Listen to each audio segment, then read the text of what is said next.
guys, today I'm going to be doing my review on The Dark Knight. Now, I would say this is probably my second favorite Batman movie. I kind of debate with myself all the time whether or not my favorite Batman movie is Batman 1989 or The Dark Knight, and I still don't really know because Batman 89 is magical in every way and I love watching it, but on the other hand, I will watch The Dark Knight over and over and over again. It is one of my favorite comfort movies, and I can never pick between them. This is my copy on DVD. I thrifted this. It has a catalog full of, like, weird, expensive crap you can buy.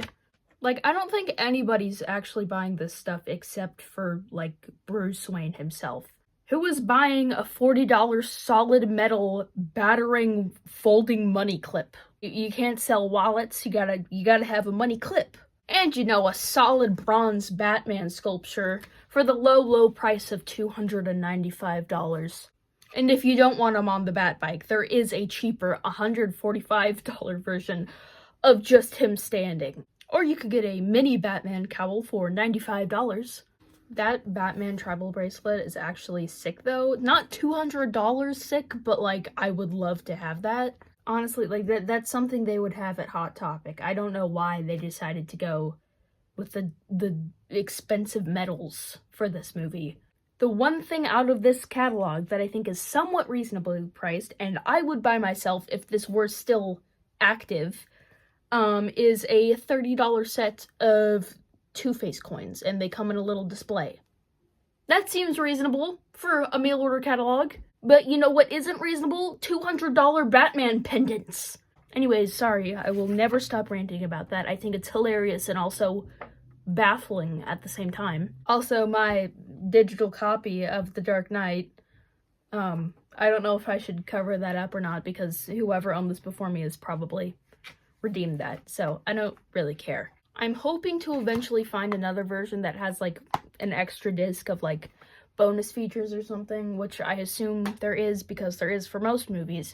Enough ranting about the actual DVD itself. Good God. It is a wonderful, wonderful movie. It is one of those movies, again, that I could just watch over and over and over again and never get sick of it because I notice something new every single time.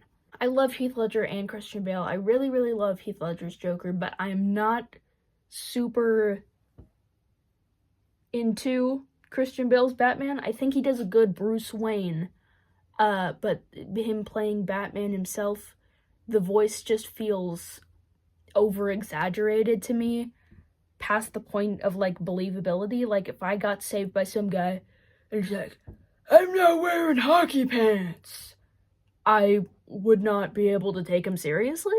I also think that his suit sucks, which is not Christian Bale's fault. For some reason, I feel as though the way that the cowl was built onto the neck made him look like he had a pinhead, and I am not a fan of that. It really is one of those movies that just will suck you into its world. There's so many amazing action scenes, there's so many plot twists, so many good actors. And I know the whole Sigma Alpha Christian Bale and why so serious thing is just so overplayed, and people are like, oh, that's the best movie ever, because they're weird dweebs.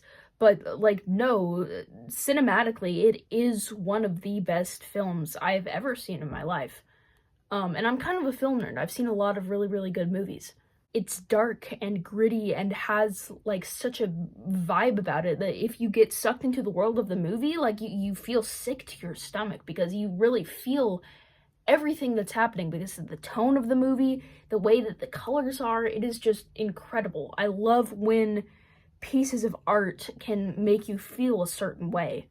I think it's also worth mentioning that they have my favorite Jim Gordon in the Christian Bale trilogy than in any other Batman franchise, especially the older ones. I feel like they just made him this, like, utter buffoon that doesn't know how to do his job. But I love his actor anyways, I think he did an absolutely incredible job of it.